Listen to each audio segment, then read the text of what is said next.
start poking and or doing or giving you all of these things to do, because people who are oriented and who are perfectionists and who are a little bit more on the assertion side or like aggression side of control, they want all of the things because they want to quickly run through it, check the boxes, and then say, report back to you and say, okay, I'm done. Now what? Where is it? Right? And so that doesn't change the energetics. No, it doesn't. Right? So how do you incorporate that in your work? Yeah, it's and you're right. It's first of all educating patients in understanding that, when I say to someone, oh, have you ever tried yoga? And their answer is, oh no, it's too slow for me. I'm like, oh, you're the perfect candidate. If it's too slow, you don't know how to slow down. Let's talk about this, right? So it's the same when I put patients on the treatment table, and I dim the light, I put some guided meditation, I put my needles. The whole point, like you said, is to put the patient in a parasympathetic state. I have some patients that will resist. So you want me to just lay there for 30 minutes and do nothing? Yes. Well, I can't do that. Aha! Can't do that. So, and then we have a good conversation. It's like, do you understand that there is to be a balance? You go, do all the time. When do you do nothing? Oh, I'm on my phone at night, or I watch, some shows, and I'm like, but that's what you're doing. You're still doing something. Can we do nothing unless we sleep?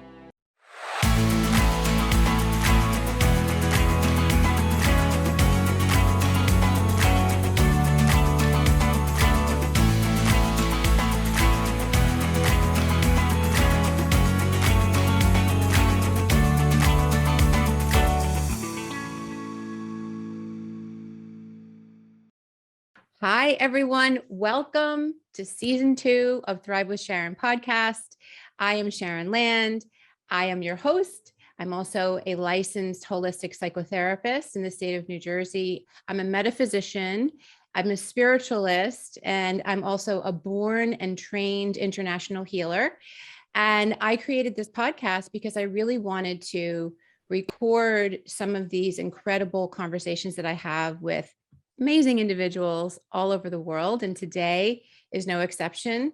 I have Clara Cohen with me. And Clara has a doctorate in Chinese medicine and is a licensed acupuncturist for 19 years. And she has been teaching for the past 13 years as a college professor, and more recently online to students globally. Clara is also a published author of 2 books, and she's currently working on a third. We were just talking about right before we started to record.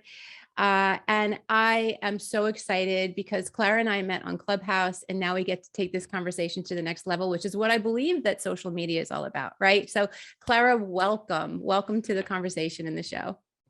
Thank you. And I'm so happy to be here because first of all, I can talk about Chinese medicine and its benefit forever and ever. So you're going to have to stop me if I go crazy, because I can talk about it forever. But I think this is such a great match too, because of what you do. And because with Chinese medicine, we talk a lot about emotional trauma, emotional stress, and how, all the emotion that are basically within us at the cellular level affect our physical self. So it's kind of like a great match between what you do and what I do, because then we can talk about all that forever and ever. So I'm glad to be here. Oh my gosh, 100%. And I mean, that was one of the things as I was preparing mentally and checking in with the energy of this podcast today.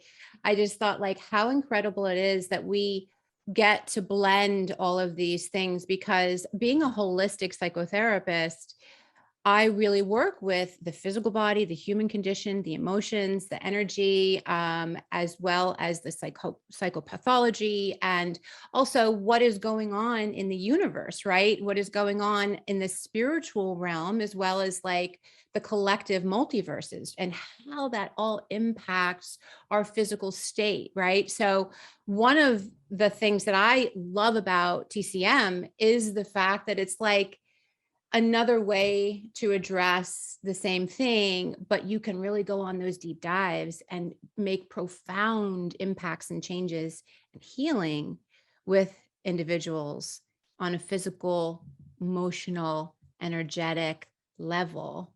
So what has been your experience, especially the past couple of years? Has your practice and the way that you have practiced TCM changed? Yeah, it's interesting because there's two things. First, as a practitioner, I have to protect my energy because I'm very empathetic. I'm an empath, which doesn't help anybody because I get affected by everything, right? So the last 2 years, personally, I feel that there's a heaviness around, like the whole world as a collective is very heavy and it's very stuck. And there's a lot of emotion that comes in. One of the biggest emotion is fear, right? And so at the patient's level or in practice, I see a lot of people, right? I've had patients for 19 years and there are people that I haven't seen because they won't go anywhere still, right? There's still that fear. And they will tell me, you know, it's nothing to do with you. And I totally get it. And then there's people that started coming back and everybody is stressed, worried, overthinking, fearful, anxious, can't sleep. All this is amplified because my practice has been a lot for women's health over the years. And I treat a lot of women's disorders, and that's been my focus. And in the last 2 years, even though I'm treating someone for women's disorders, we are addressing mostly all the emotional trauma, stress, post-traumatic stress, etc., of losing a loved one, of the whole really 2 years of being affected personally, individually, family-like, at the collective level in the community, and then global, right? So that has been a huge shift in my practice where we focus a lot more on emotions than physical, right? So even though I've always focused on the emotion as well, but now it's completely there. Yeah. So I'd love to know more about how you as a doctor of TCM and acupuncture, how you would approach that. But at first I want to say that what I'm hearing is that in part, we have the root cause, right? Of whatever it is that might have existed in this individual prior to the past couple of years. But it was really this tipping point that got them to the point where they might have landed in front of you, virtually or otherwise, right? And so in order to get to some of the root cause, you have to work through some of the mire of these other things that are like the layers.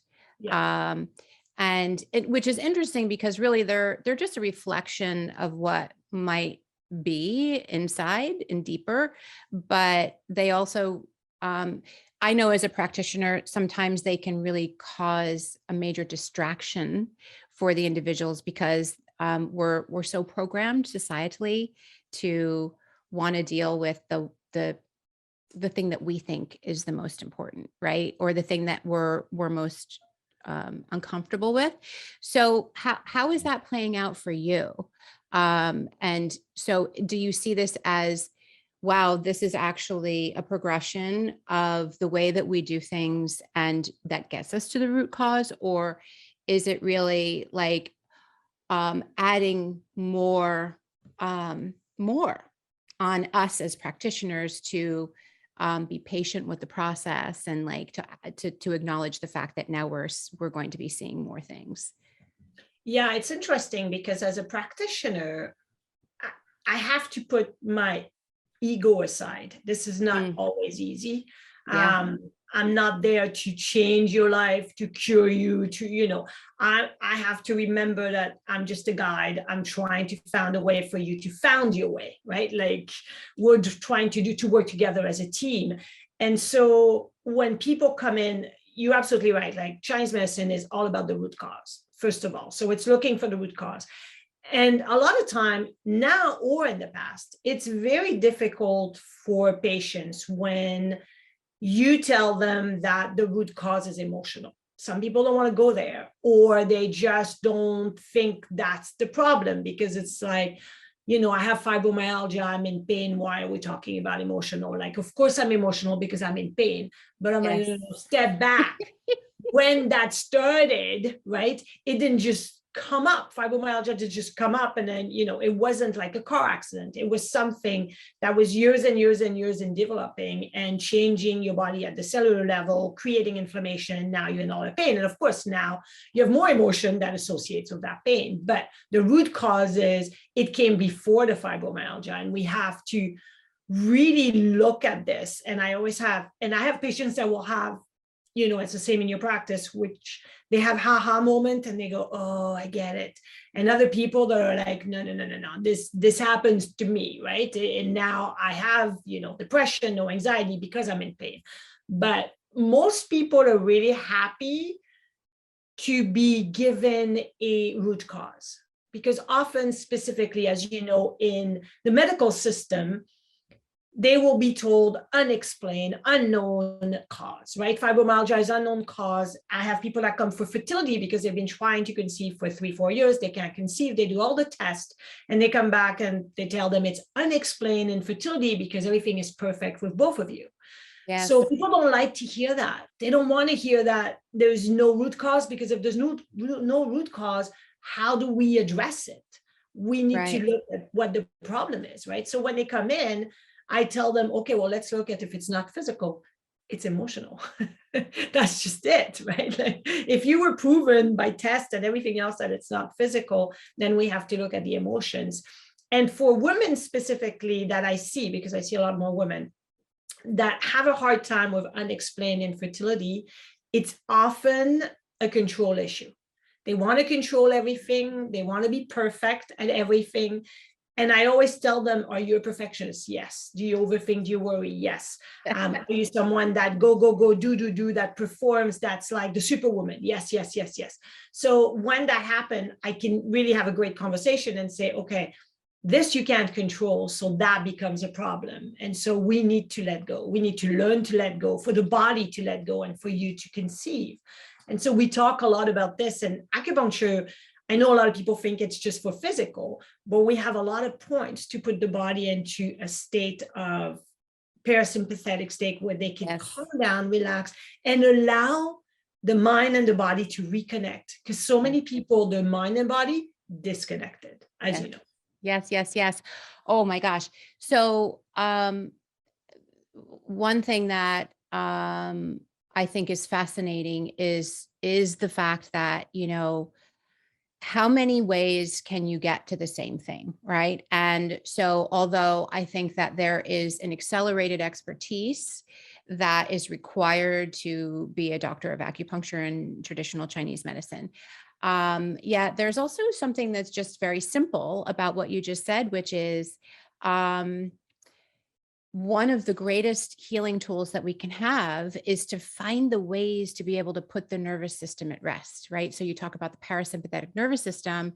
And so there are ways that you can use your craft to be able to help to put the nervous system at rest, because once that happens, then it helps to create a more healthy alignment. And it also actually allows things to heal. Mm-hmm. So then it makes it possible for, in this case of, somebody who's experiencing infertility, that it will bring potentially some clarity, some safety for themselves to be able to see the truth of what is, so that it brings clarity to be able to make a choice in how they're going to go forward and create what it is that they would like.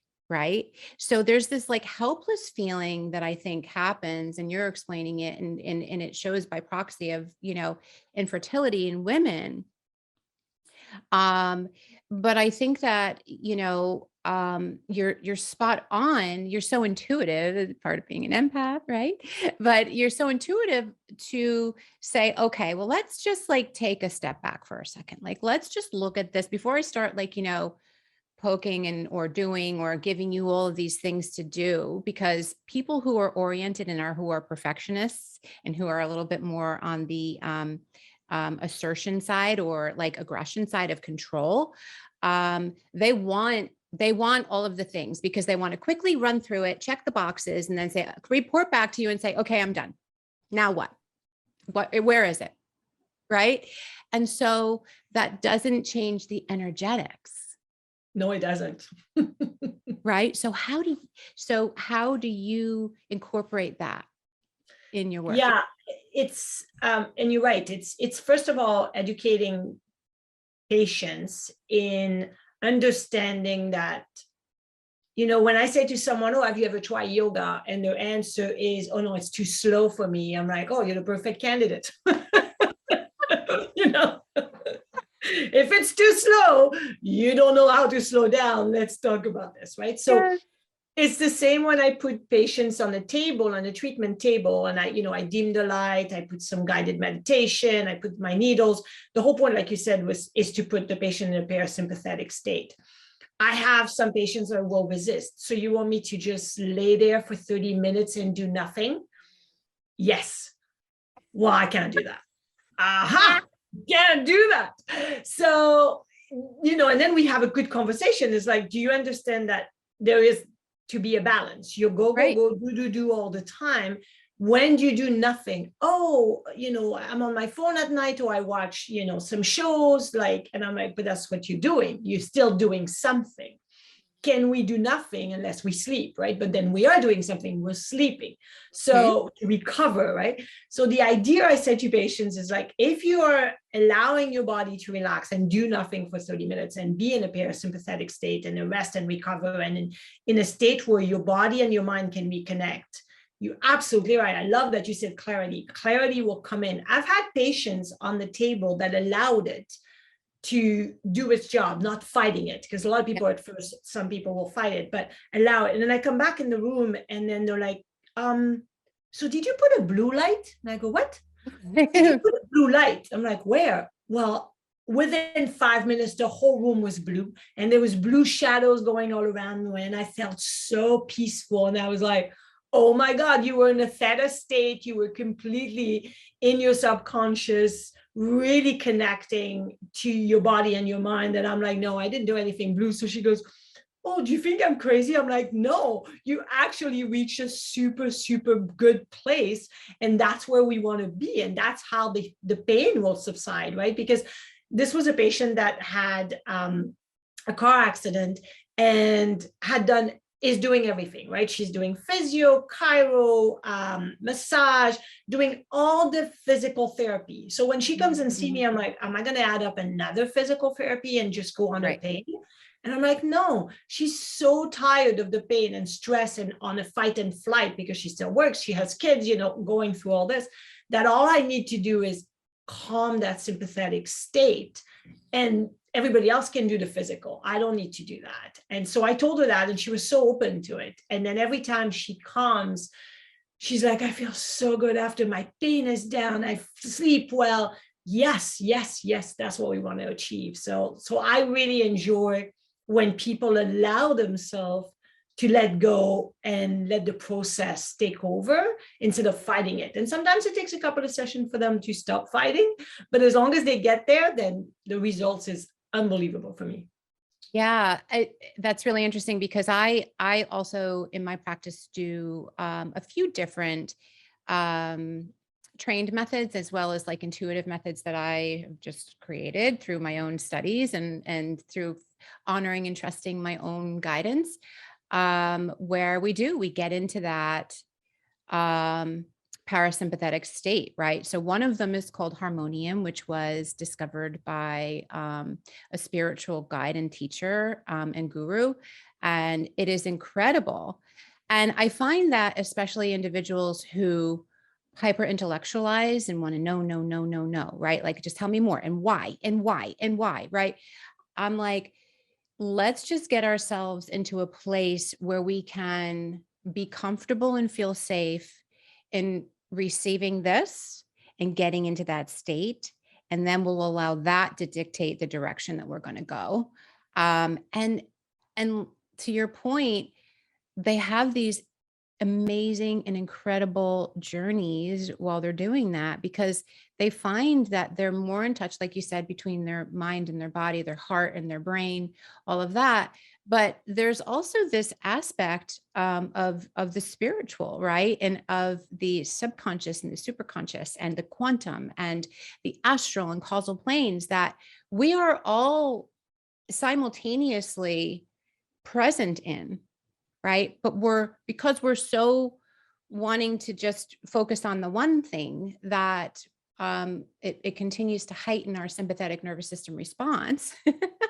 And so when we're able to get into that place, and all of a sudden they're like your patient, I've never experienced that before. Is there something like, I'm almost like whispering, like afraid to share what just happened because of the judgment of it not fitting into a box or whatever.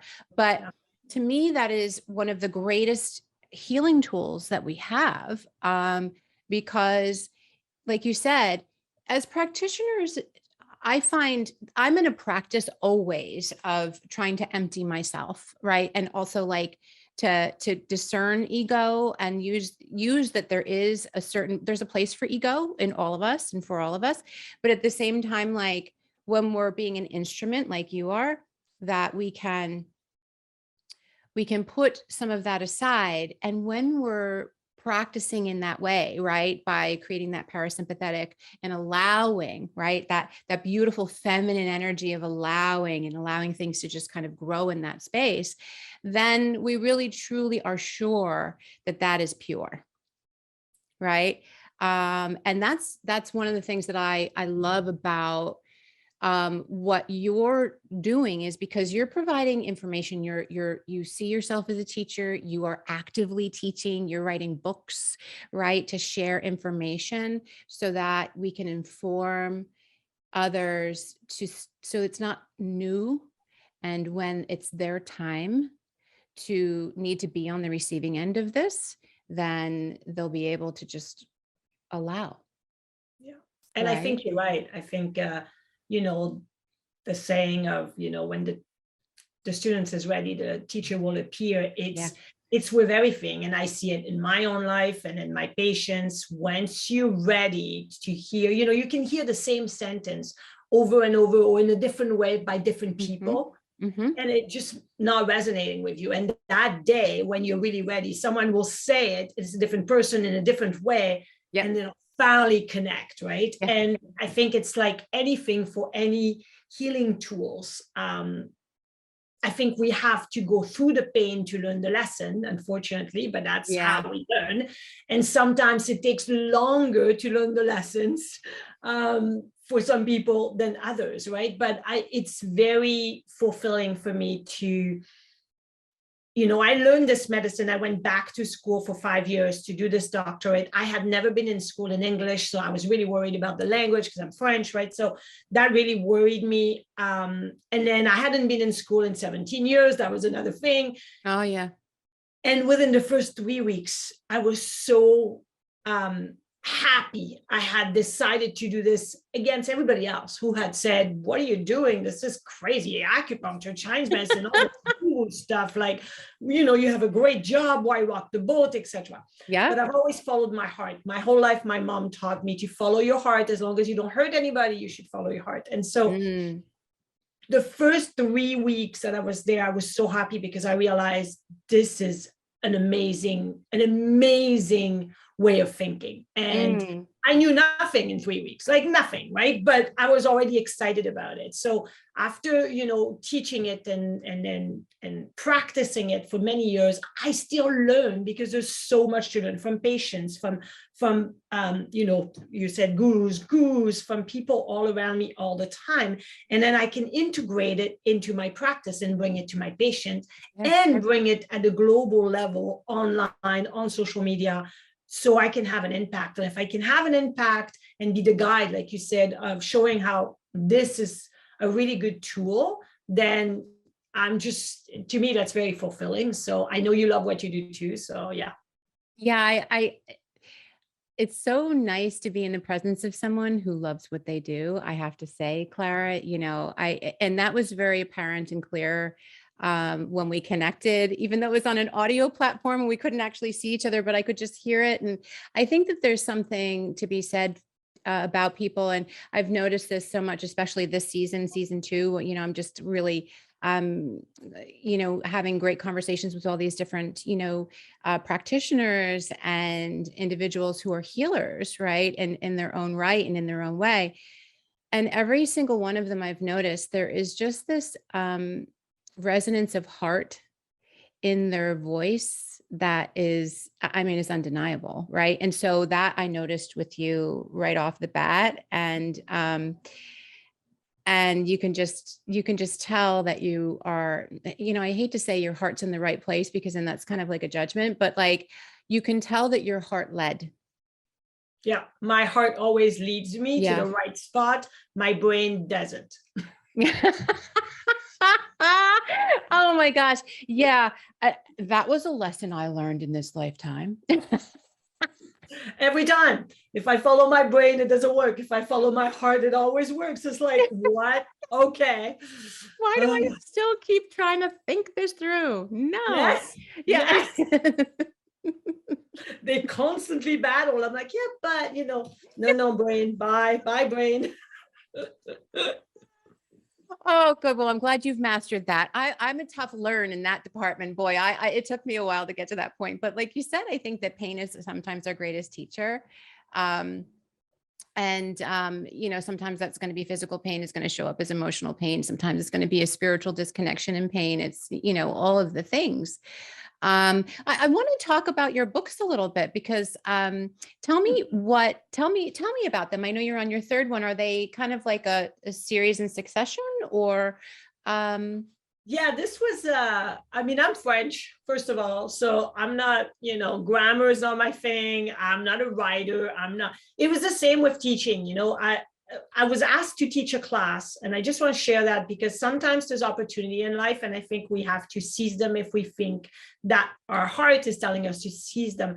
I was asked to teach years ago because one teacher in the school I used to go to had to go, her mom was sick, and she had to go at the last minute to help her mom. And 2 days later, the class was starting and they had no teacher.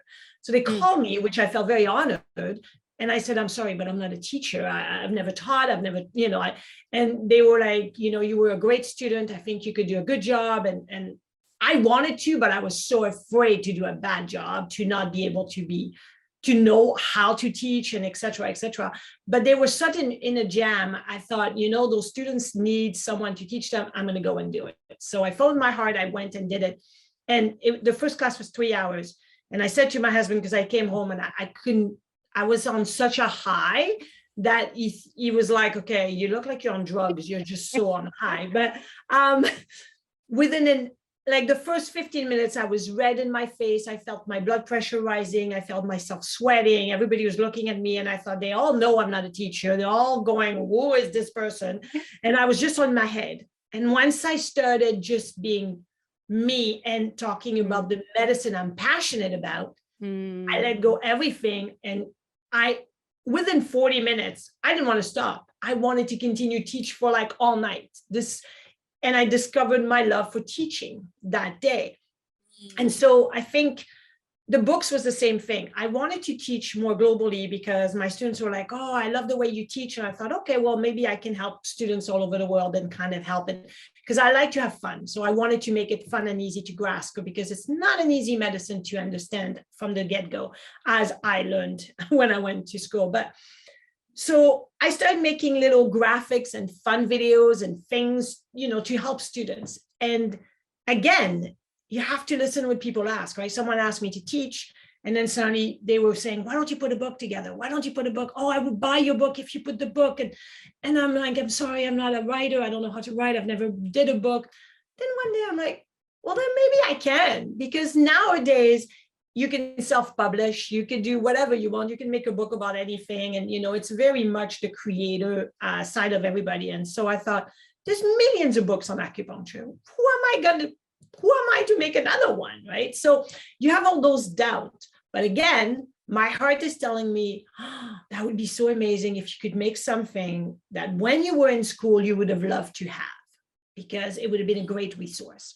So my books are mostly a great resource for students and new practitioners to look things quickly. So the first book I did all acupuncture points, and I made graphics to really show you this is where the point is and this is what it does. Simple, easy, because all our books were very dry. It's like it's writing everything. There's no picture, nothing. So it was all pictures. And that was so well received. The feedback was so fulfilling for me because people bought it from all around the world. I got invited to go to India to teach. Like, it just opened a whole new world of really joy, Chinese medicine teaching all over. So then people are asking me, why don't you write a book on this part? So I did. And now people ask me to write a book on treatment. So now that's what I'm working on. So it's, the second book was on Chinese medicine theory, like the yin, the yang, all that.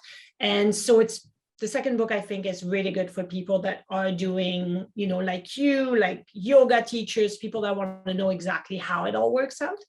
So I just did it. And I have to say, because I'm really a humble person. I'll say that with as much humble as I can say, but I'm so proud of having done something by following my heart again. Again, if I follow my heart, it always makes an impact and it always works for everybody, including myself. So it's not just about me, but following my heart always has, because my brain was like, no, no, no, no. My heart was like, why not? So yeah. Well, and in both examples, as far as teaching and writing your book, I think that as soon as you got into the flow of service, then it really wasn't about, well, maybe I'm not a writer. English isn't my first language. It's not about you anymore, right? Because all of those things are about you. Well, I'm not good at grammar. I'm not, whatever. But then when you actually start to share, and then you realize that there's like this energetic resonance that's going on, you can feel the energy exchange. And it's not about them saying to you, oh, Dr. Cohen, no, your grammar is great, right? It's not like they're not responding to you and saying, oh, this information is, perfect. They're just in it. They're in the flow with you, right? Which just, the energy builds, and it, like you said, you were like on a high. And so I find that whenever I always say this to myself, and especially like the more that I expand and the more that I put myself out there, right? And sometimes it's been challenging because of some of the stuff that I had to kind of face within me. But whenever I start to feel that like old anxious feeling or nervous feeling, I always say, well, what is it that I'm concerned about? Right. And if it's, well, you're bloated today, right? Like, you're not smart enough, and there's somebody who's doing this, who's more popular and more successful, or, whatever. I'm just like, okay, thank you very much. And now you can go sit down, because I know that there's someone out there who's waiting for this information, right? And I'm just the instrument. And so you are truly an instrument, a divine instrument, right? And you've coupled this amazing capacity to absorb this information and simplify it so that it can, like you said, it made it easier for you then to apply the craft, but at the same time, it's made it so easy to be duplicatable and approachable and understandable by other people who are really born to be practitioners, right? Like, the universe wants us all to come into our craft. And that's an amazing example of that. I also love the fact that you really see yourself as a global citizen. To me, that's so important. How, I mean, obviously I know you live in the US, and, you're I'm in Canada. I'm sorry, in Canada. I'm sorry. Yeah, no, it's okay. I'm just across the border in Vancouver. Okay. Yeah. So you live in Canada, but you are originally from France. Are you from? Oh, okay. Yeah. Okay. So we have that as the context, but how is it that you really started to explore and travel energetically and otherwise as a global citizen? I've always loved to travel. I came to Canada to learn English many years ago. But I've always loved to travel, and because I love to meet different people, different culture, and see different perspectives. And that's always been something that, I'm non-materialistic. I love experiences. So going around, traveling around the world when I was younger with jobs or trying to get jobs. I lived in a lot of different countries and worked there and lived there. And now I travel for fun, and still like to enjoy culture. But with the teaching part of it, I think I was taught, I had no idea. When I first started my social media and my online platform in trying to help my personal students and make things for them, I thought, well, for a few people in Canada, it'll help them. I'm going to make videos and stuff. But I was really limiting myself in my brain to students and practitioners within my area in Canada and maybe the US. And I started posting and doing things, and suddenly people were like, oh my God, we love you in Amsterdam, or, in India, we listen to you. And in Chile, even though my English is not great, I love your videos. And I realized that Chinese medicine had no boundary, that, like you said, people are practitioners all over the world trying to serve the world and help people. And I had never thought of that. And I thought, oh my God, I would love to meet all those people. And over the years, in the last few years, every time, not a couple of years, but prior to that, I travel somewhere, I would post it, and I always end up meeting people that practice wherever I'm going, which that's is so cool. So cool, because That you get to see, right, different practices. And when I got invited to go to India, I was just like, whoa, that's far away, and the group of people that invited me, this is really interesting. Again, it's following your heart. Didn't know me except on social media, had to trust my ability to teach. They organized the whole event, had to pay me in advance for my plane ticket and everything else. And they had to trust that I was going to show up and do what they were expecting. On the other hand, I was the same way. I agreed to go somewhere I'd never been. I didn't know where I was going. Like, it was both a trust, for both parties. And it was one of the most beautiful experiences I've ever had. I always say this, but it's true. It was right before 2 years ago in 2019. I went to teach 32 doctors for a week about acupuncture, and I came back more enriched. And they taught me more than I ever learned in that week in my whole life. So yeah, that experience was magic. I've said this before, and I've heard others say this before as well. And I definitely have this interest and pull to want to immerse myself in other cultures and really understand, not just from the entertainment perspective, but from the immersion perspective, right? The cultural immersion. But I also think that, I believe in past lives. And you do as well? Oh, I do. Absolutely. And when I was in India, we talk about that a lot, that, the going from one life to the next. So yes, go ahead. Sorry. No, don't. Sorry. That's one of the reasons why I'm asking the question, because what I'm really setting it up for is that I think that, you talk about leading from your heart, but so from a spiritual perspective, the heart is the seat of the soul. Right. And so the soul is what travels from lifetime to lifetime. So when you follow your heart, I truly believe that you're also going to greet parts of your soul that you haven't gotten to know yet in this lifetime. It's so beautiful. Say that again. Yeah. You're going to greet part of your soul you haven't met again. I love that sentence. Yeah. It's beautiful. And I just caught that sense, like when you were talking, I just got that vision of just you being there and like it being about all of these beautiful human beings who you're sharing space with and all that they're pouring into you and you being open to the experience. But at the same time, there was this element of self-discovery as well.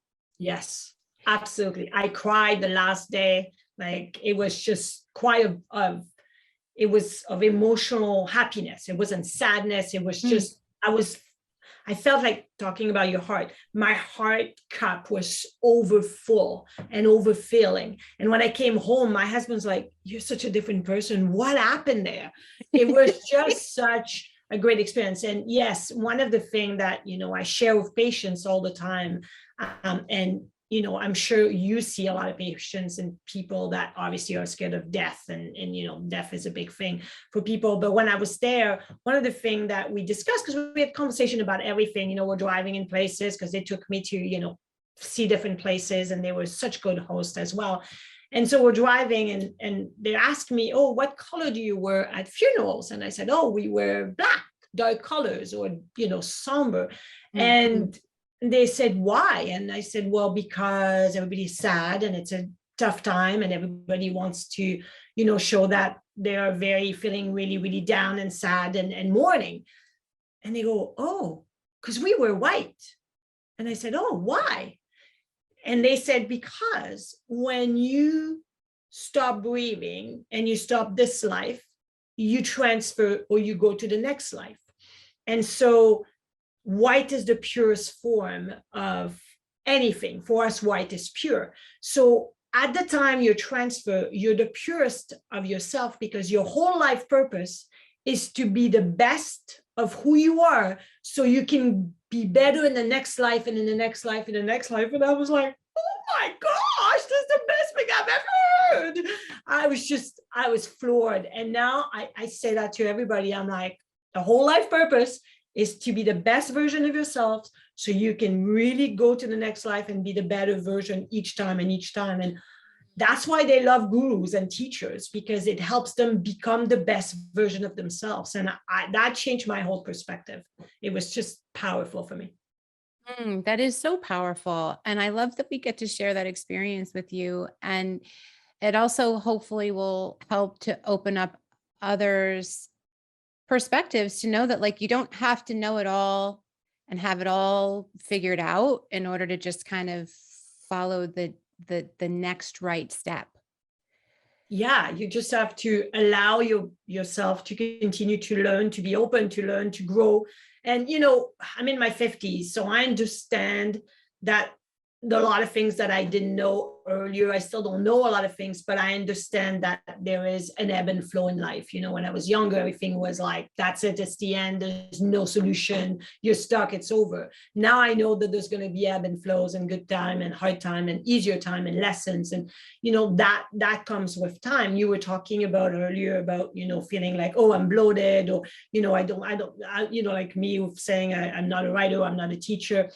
For the longest time, and I think that's a huge thing, specifically for women, it's your self-appearance is a huge problem in your head, not for everybody, but for your head. And for the longest time, I would always, if I took pictures or there was videos, or I would talk to people I have never met, I would always put my hand in front of my mouth, because I don't have straight teeth. And growing up, my mom didn't have money to buy braces. She was a single mother, the whole thing. Anyway, but it was a big thing for me. So I would always put my hand in front of my mouth. And when I started practicing, I would speak to patients with my hand in front of my mouth like this. And I noticed that people would look towards my mouth, because of course I'm putting my hand in front. So I'm actually telling you to look, right? Right. Once I turned 40, every decade I give myself a gift. So when I turned 40, I decided I was going to let go of what other people think of me, physically or otherwise. Of course, it didn't happen in one day. I had to work 4 years into it, but 4 years where I kept reminding myself, let go. Who cares what this person thinks? Who cares what this person thinks? It's all about what you're doing, which is a good thing and a service or impact, etc. And then I started dropping my hand. I started smiling, laughing in pictures and videos without, going, oh my gosh, I got to smile funny or look funny, because I don't want to open my mouth. And suddenly I realized people stopped looking, because I wasn't, my brain wasn't focused on it. So their brain wasn't focused on it.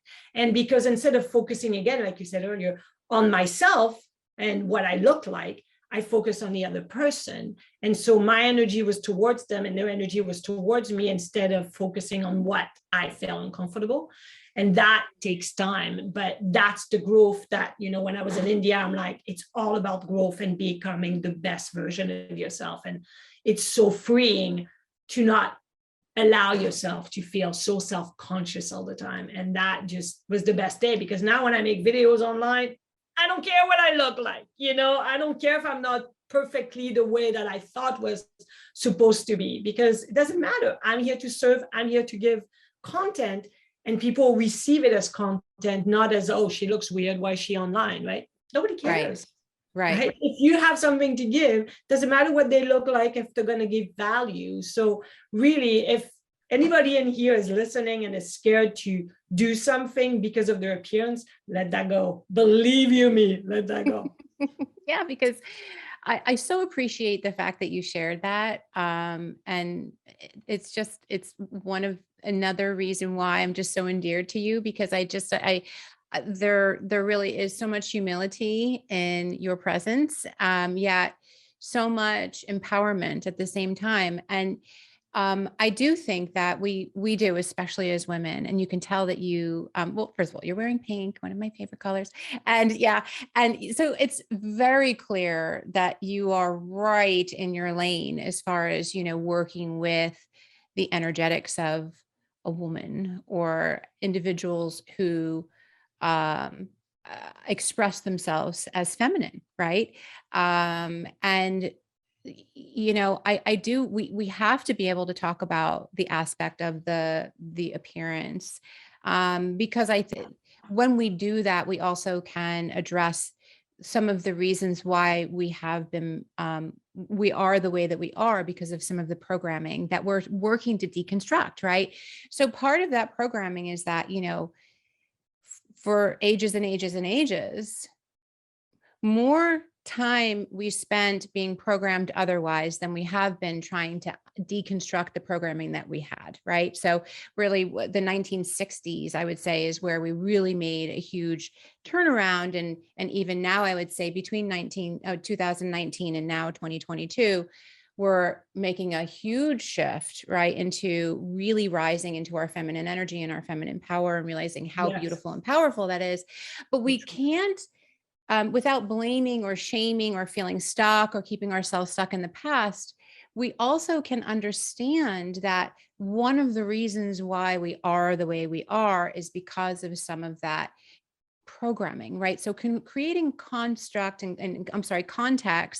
helps us to understand and have a platform to rise from, right? Not to keep ourselves stuck, but really to rise from. So we as women had to, most of us, choose to accentuate our physical appearance, because there was such competition for finding a suitor and a mate and somebody to help to provide for and create our job. And our job was really programmed to be, home provisions and reproducing and all of that stuff. So,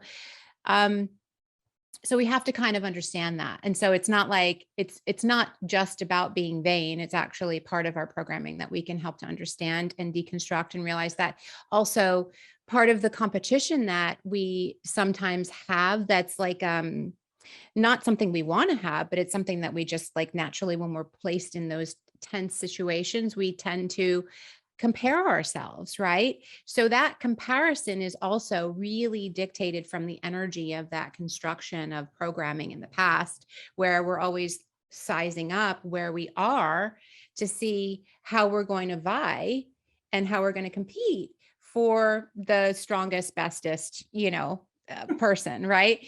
To match with. So, like, it's so interesting that when we really understand, especially as like mystics, right, that there are many, many different things that, like, are there in our energy, in our cells, that in today, who we are now, they don't necessarily match. They're in conflict with one another. Yes. Yet at the same time, they're part of who we are, and we can love and honor ourselves as part of that journey, and to explore again that soul exploration, right? Which is incredible. I'm wondering, we have a few more minutes. I would love for you to speak on the aspect of our internal organs and how they express themselves. Maybe if you want to pick, if you're able to just explain it, or if you want to just pick one or a grouping. Yeah, I can do that. That's always really interesting to me. So, and I think when people hear it for the first time, some people can connect it specifically to the physical body. But yeah, in Chinese medicine, every organ has an energetic being, right? So it's that physical organ plus the energy plus the channel that's associated with it that connects to the external world around us and globally, because we're all connected, obviously, at the core. And so when we talk about, for example, the kidneys in Chinese medicine, that all relates to fear, right? And so because fear has been so prominent in the last 2 years, fear affects the kidneys. So people are like, okay, what does that mean? So first of all, I always say, when a dog is scared or when a person gets really scared because, something happened, or a child, what happened is they urinate, right? They lose their bladder control. That's the first thing people will do is, if you're stuck somewhere and someone put a gun to your head, a lot of people would lose bladder control, right? The fear is so intense. So fear and kidney is very much related. Also, a lot of people that have chronic low back pain and never had an accident, okay, never had some injury in that low back, but started to have chronic low back pain, and they're not necessarily having a structural issue. So they're not super heavy in the front, like a pregnant woman would be, or it's someone that's lean and that's, looking like healthy. If you look at their gait, they don't look out of placement, they have chronic low back pain. So yes, you can readjust, you can do a lot of things, but often it's years of fear that starts to sit in your root chakra, right? Which is really at your lower back and sacrum area. So that also is right where the kidneys are located. So that's all the same kind of, picture. And then another one that I think most people relate to is anger, irritability, frustration, resentment, rage, right? Different level. You're impatient, you're irritable, then you're resentful, then you're angry, then you're rageful. There's obviously range. That affects the liver in Chinese medicine. So, often in English, people say an angry drunk, right? Like people that drink a lot of alcohol, which affects the liver, makes them suddenly, wanting to fight or to get their anger out. So anger and irritability and stress. So if you're impatient and you're short, or, you're kind of really irritable, you may not be rageful, but you're irritable. And I have patients that have come, and said to me, I'm always angry at my kids and I hate that. I'm always yelling at them and I don't want to, but I'm just so, always stressed. And then I feel like I'm always angry with them and they feel bad about it, right? So that affects the liver. So it's vice versa too. If the liver is not supported by liver enzyme, by good food, by green food, it affects your irritability. Like it's going both ways. It's not just one that affects the chicken and the egg kind of thing. So it's all connected. Worry affects the digestive system. And for a lot of people, when they worry, their stomach gets a knot or they feel nauseated. So anxiety is the same thing. Anxiety affects the digestive system. You can get nauseated. Some people can vomit even, or it affects the lower digestive system. People have irritable bowel syndrome, they have diarrhea, etc. So when people worry and are anxious, that's really going to go to the digestive system. Same thing, the gut is the second brain. So if our gut is not healthy, the anxiety might come from the unhealthy gut instead of the other way around, right? So another one that's very common too is the lungs are related to grieving and sadness. And I always explain this to people because I'm like, when you grieve and when you're sad and when you cry, when you have a child that cries, like sobs, they can't breathe. Like they're like, they're trying to take a big deep breath because they can't breathe. So sadness, grieving, crying, this is all related to the lungs.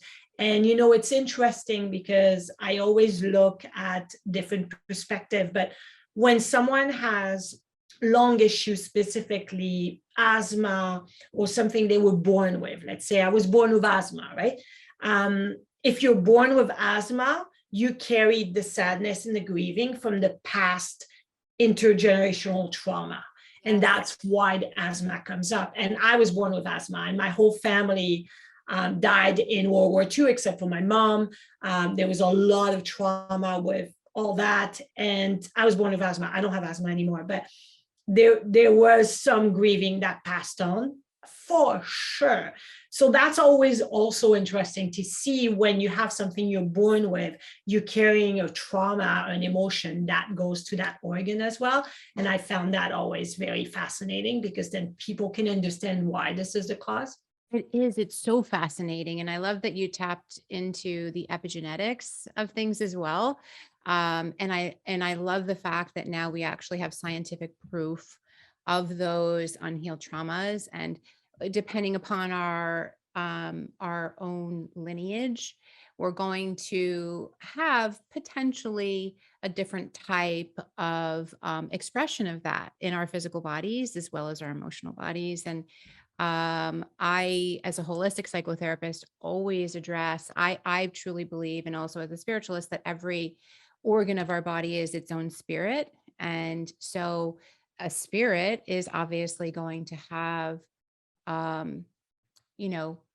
an expression of other individuals, right? Because what is the spirit? The spirit of you is going to live on with me. The spirit of you is going to live on with every single person who has listened or who will listen, right? So whether or not your physical body is still here, the spirit of you is going to live on.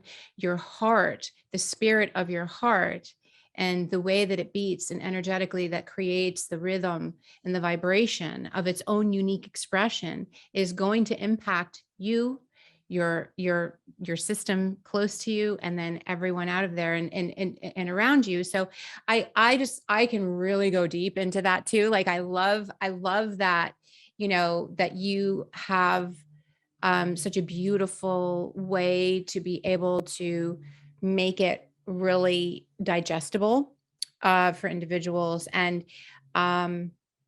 also your social media, especially on Instagram, is incredible, very highly followed, and, like you said, globally. So, and I encourage everybody to take a peek at your social media and engage.